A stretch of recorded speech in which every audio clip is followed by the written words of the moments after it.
She never needed to speak the words out loud. Sometimes silence says everything. Dionne Warwick, with her iconic voice and eyes that have seen both fame and ruin, finally opened a vault she vowed never to revisit. A story left untouched for decades. A memory etched into her soul. And at the center of it all, Karen Carpenter. The golden girl with a voice like velvet, and a life that unraveled in slow motion behind every spotlight. It was supposed to be just another night in New York, 1971. Rain tapped the windows backstage like fate trying to get in. Karen sat alone, hunched into herself, barely more than a whisper in the room. She had just come off stage after a panic attack abruptly ended her performance. She wore a coat too thin for the weather, trembling not from the cold, but from something much deeper. That's when Dionne walked in, fresh off a grueling European tour and running on instinct more than rest. And then it happened. She saw Karen's eyes, not the celebrity, not the singer, but the girl on the edge. "I've seen that look before," Dionne would later whisper in a Rolling Stone interview. "I saw it in the mirror in 1967 when I nearly quit everything." That moment, brief, wordless, powerful, wasn't marked by cameras or headlines. No fanfare, just a quiet recognition. Two women, battered by fame in their own ways, exchanging a cup of hot water and a nod that said, "I see you." What followed wasn't public. There were no press releases or interviews. Instead, letters, handwritten, private, raw. Karen began cautiously. A few lines here and there, always polite. But soon, her guard lowered. "Sometimes I sing and I forget what I'm singing. The audience claps and I smile, but I feel hollow, like I'm watching my own heart break." That wasn't confession. That was survival. Dionne didn't flood her with sympathy. She didn't offer showbiz platitudes. She knew what it was like to perform while bleeding inside. She saw that Karen was being crushed under the weight of expectations she never agreed to carry. While the world called Karen flawless, Dionne knew the cost behind that illusion. The industry didn't ask Karen to be real. It demanded she be perfect. The truth was, Karen didn't belong in the gritty undercurrent of the entertainment elite. She was too soft, too sincere, and in an industry that rewards spectacle over soul, that can be fatal. Most called her a loner, but Dionne became her tether, the only person Karen dared let in. There was one night in 1972. Dionne never forgot it. Karen appeared at her hotel door in LA without warning. She didn't speak, just sat down and asked Dionne to sing. No explanations, no pleasantries, just a plea hidden in stillness. Dionne chose "Walk On By." When the last note faded, Karen didn't cry. She just trembled. It was enough. Dionne knew that sometimes survival comes not from advice, but from presence. Here's where the pain digs deeper. Karen wasn't just fighting fame. She was imprisoned by the very people she loved. Her mother, Agnes, ran the household like a military operation. Cold, composed, obsessive about appearances. Dionne once said, "Karen was always a child chasing her mother's warmth with no arms open to catch her." Even in fame, Karen remained that child, reaching out in the dark. Midnight phone calls became ritual. Karen would talk about trivial things at first. Magazine shoots, flowers from fans. But then her voice would dip. "I don't know if anyone hears me anymore." At first, Dionne thought it was metaphor. But she soon realized it wasn't. Karen wasn't allowed to rest. She wasn't allowed to break. And the pressure didn't just come from her audience. Richard Carpenter, her brother and musical partner, was a perfectionist. While Karen wanted to simply sing, Richard wanted control over everything. Her music, her outfits, even her meals. "Even my breathing had to be on beat," Karen once wrote in a letter she never sent. Dionne kept that letter, tucked away like a relic of a war fought silently. Karen's performances became acts of survival. Every stage, every applause, every smile. It was all theater. Behind the curtain, she was unraveling. Now let's pull back the curtain on Dionne's life, because her own journey tells us why she became Karen's silent guardian. At the peak of her fame, Dionne wasn't just stacking chart toppers. She was building an empire. Over the decades, her real estate investments expanded across California and New Jersey, including a stunning hillside estate valued at over $8 million. Her taste in luxury vehicles? Impeccable. From vintage Rolls-Royce models in the 70s to a custom Bentley in the 2000s, her collection reflected both elegance and restraint. She's also been spotted wearing limited edition Patek Philippe timepieces, some worth north of $250,000. But Dionne wasn't just spending, she was securing. Her business ventures included an equity stake in a now-defunct fragrance line and advisory roles in entertainment licensing firms. She insured not just her vocal cords, but her touring assets, vehicles, instruments, and even stage production teams. Her personal health insurance was known to be top tier, with global coverage policies that protected her during international tours. It wasn't just strategy, it was survival. Dionne had seen the rise and fall too many times. Singers with no fallback, stars with no savings. She knew fame didn't last, but good planning did. That's why she lived by a principle Karen never got to learn. Protect your peace, insure your talent, and never let the spotlight blind you from the shadows creeping in. If Karen had been given even half the financial security or emotional safeguards Dionne had learned to build, her story might have played out differently. But the industry didn't teach young stars about boundaries or balance. It only taught them to shine, even if it burned them alive from within. Dionne never shared these memories for clout. She waited decades before speaking. But now, as the world revisits the legacy of Karen Carpenter, Dionne's voice reminds us of something vital. Behind every perfectly composed song, there might be a heart barely holding on. Dionne remembered Tokyo, not the city, but the silence in Karen's voice when she whispered, "I feel like my body is eating itself." That wasn't poetry. That was a slow, invisible scream. The industry, the media, even the doctors who should have known better, praised her weight loss as discipline, never questioning the cost. It was a system that called her sickness beautiful, a world that applauded as she quietly faded. At a Chicago concert, Dionne watched her perform in secret. Karen's dress slipped from her shoulder like her body was shedding its strength. Her hands trembled as she lifted the mic. Her smile was intact, but her soul wasn't. Backstage, Dionne found her sitting on the floor, skin cold, lips pale. "Did you eat anything?" she asked. Karen smiled faintly. "Half a slice of bread and a peppermint. I have to keep my stomach light so I can sing." That sentence alone could crack 1,000 hearts. But for Karen, it was routine. Dionne tried to intervene. Therapists, a quiet wellness center in Santa Barbara. But Karen canceled at the last minute. Her mother said therapy would bring shame. And so the spiral continued. Applause on the outside, silence inside. Karen was both adored and abandoned, a puppet carved from wood and grief. "If one day I'm gone," Karen said during a visit to Dionne's home, "please don't call me an icon." Dionne asked what she should be called instead. Karen's reply was one word: human. In that moment, Dionne saw the full depth of her pain. So quiet, so relentless, that she wasn't looking for rescue. She just wanted to be seen, not as a legend, not as a silhouette on a stage, just as a girl lost in her own body. And that's the part of the story no one wanted to hear, until now. But there's a confrontation hidden in this history, a moment that Dionne never revealed publicly, until recently. In 1978, after a phone call that shook her to her core, Dionne drove to the studio where Karen was recording. Karen's voice on the phone had been haunting. "I sing, but I don't hear myself. I eat, but can't taste." When Dionne arrived, she barely recognized her. Karen's skin was translucent, her arms frail, her eyes dull like rain-soaked glass. Dionne didn't hesitate. She called a private physician and booked a spot at a premier nutrition rehab center. She would pay for everything. But as she stepped out of the studio, she was intercepted. Richard Carpenter stood waiting. "You have no right," he said. No greeting, no concern, just cold calculation.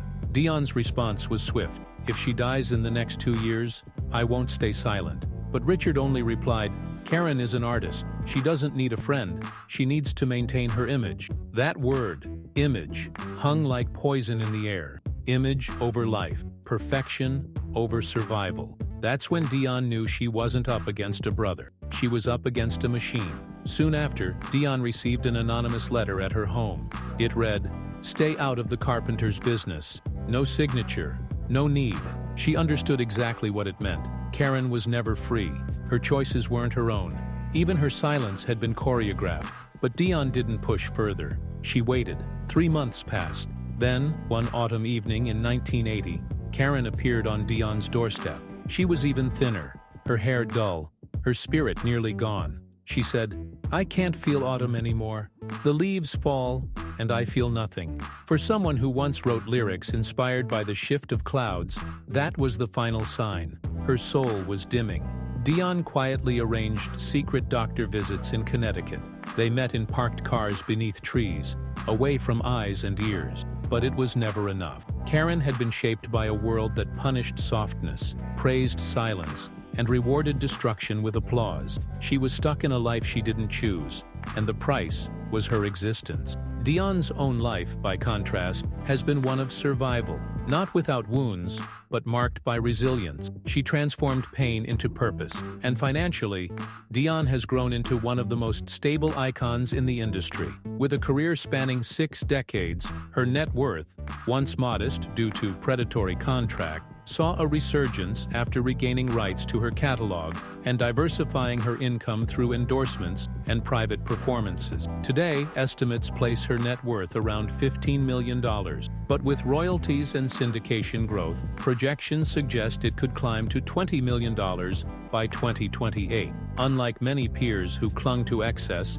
Dionne invested smartly. She owns a sprawling estate in South Orange, New Jersey, valued at over $4.2 million, along with a modest but elegant retreat in Palm Springs. Her real estate portfolio isn't flashy, it's intentional. Her home is where she builds peace, not PR. Dionne's vehicle of choice is a sleek black Bentley Continental GT, understated but deeply luxurious. She's often seen wearing classic Cartier and Patek Philippe watches, quiet nods to legacy, not noise. She doesn't own a private jet, but charters for privacy when needed. Her lifestyle mirrors her voice, graceful, grounded, resilient. She's not trying to impress, she's trying to live. But it's that quiet strength that's kept her carrying Karen's memory all these years. Not as a tragic tale, but as a reminder of the cost of silence. "I tried to save her," Dionne once said in an interview, not tearfully, but with a steady voice that carried decades of grief beneath it. Because sometimes the greatest sorrow isn't losing someone, it's knowing you saw it coming and couldn't stop it. The world knew her as a voice that could hush a storm, but behind the soft, velvety melodies, Karen Carpenter was fighting a battle too quiet to echo across the charts. Dionne Warwick, decades later, has now broken the silence. It wasn't a grand reveal on stage, but a quiet, aching confession wrapped in legacy. That cassette, yes, that cassette, remained untouched in Dionne's drawer for over 40 years, a silent witness to truths the world wasn't ready to hear. Until now. Dionne had once said, "They loved me, but they loved a version of me I couldn't survive." But it was Karen who lived that line, performing after collapsing backstage, fasting not by choice but by instruction, and being stripped of her personal doctor for the crime of caring too much. That wasn't just showbiz pressure. That was a system choking the life out of its brightest stars. And now, after a lifetime of silence, Dionne has said enough. They say time heals. But Dionne knew some wounds don't need healing. They need remembering. Karen's story wasn't just about one woman. It was about every artist who ever had to smile while they were breaking. Dionne's decision to finally share what happened wasn't for headlines. It was for justice. Karen didn't pass away from a condition, she whispered during a recent interview. She was erased by expectations. And the moment she said that, you could almost feel every music lover's heart skip a beat. One of the most devastating lines Dionne ever shared? "I kept her promise in silence, but silence was never what she needed." And maybe that's the twist that hits hardest. Dionne, a living legend in her own right, with a net worth soaring past $12 million and a career spanning 6 decades, never sought attention for her pain. While Karen faded under the spotlight, Dionne stepped back so her friend's truth could one day stand alone. Over the years, Dionne quietly built an empire. Luxury properties in Beverly Hills, a $3.2 million estate in East Orange, and an elegant pied-à-terre in Manhattan, all tastefully understated, yet deeply personal. Her car collection tells a story too. From a 1970s Rolls-Royce Silver Shadow she once toured in, to a sleek Tesla Model X she now prefers for quiet city getaways. And then there's the watch, an ultra-rare Patek Philippe Calatrava, gifted by a close friend after a sold-out show at Carnegie Hall. Not many knew she wore it only once, on the day she played that unreleased song for Karen's closest friends. But behind the elegance lies a meticulous mind. Dionne invested early, a major stake in a skincare startup, advisory roles in sustainable fashion brands, and even quiet collaborations in the tech space. She also holds substantial insurance on her vocal health, valued at over $1.5 million, protecting what remains one of the most iconic voices in music history. And her real estate portfolio?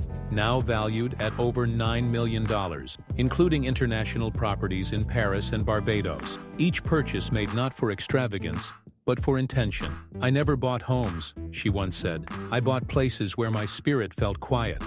Still, no financial figure, no private jet chartered to perform for royalty, no business stake in luxury fragrance lines could ever compare to the currency she values most: memory. Dionne never wrote a tell-all. She never commodified grief. But what she did do was compose a song, never released, simply titled "The Sound You Left Behind." Played only once. No drums, no backup vocals, just her voice and a piano. And those 20 people in that dim New York studio, they wept. Because they knew. This was her way of telling Karen, "I never stopped listening." Every year on February 4th, Dionne disappears from public view. No red carpets, no interviews. Just one room, one song. We've only just begun. Ritual not for performance, but for presence. Reminding herself that even in the quietest notes, Karen still lives. And on her piano, in a drawer no one else touches, remains that folded note, blue hair clip Karen once left behind, and the infamous cassette, still unplayed in public, still waiting for the right moment. There's a haunting beauty in how Dionne never let Karen be defined by tragedy. She refused to let a legacy of music become a tale of pain. And now, she offers us a mirror. Because if you've ever held back your truth to please someone, ever felt like you had to smile while your soul shattered, and maybe you too have lived a part of Karen's story. One journalist recently asked Dionne, "What's the one lesson you want people to take from all this?" Her answer was simple: protect your joy, guard your gentleness like it's treasure. Because if you don't, this world will take it from you and sell it back with a price tag. That wasn't just about Karen. That was about every soul in the industry who ever felt too soft for survival. And maybe that's the deeper takeaway. Karen's voice wasn't just music. It was a blueprint for vulnerability. Dionne's legacy isn't just hits. It's endurance. One gave us tenderness.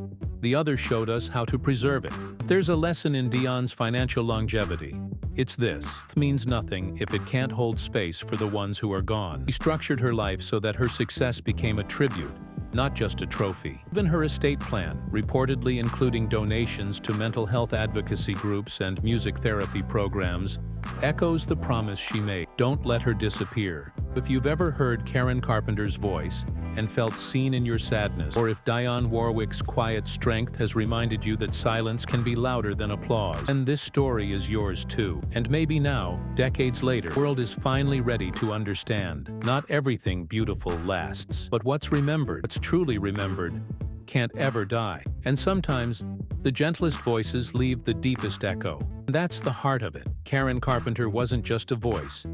She was a feeling we never stopped needing. Dionne Warwick didn't just keep a promise. She kept a legacy alive through quiet love and unwavering loyalty. If this story moved you even a little, hit that like button. Drop a comment about your favorite Karen moment, and don't forget to subscribe. We've got more deep dives into the untold truths behind Hollywood's brightest stars coming your way. From secret tapes to quiet studio tributes, these are the stories that remind us music doesn't die, it echoes. So stick around, because next week, we uncover another legend who changed the game. And remember, sometimes the softest voice leaves the loudest echo.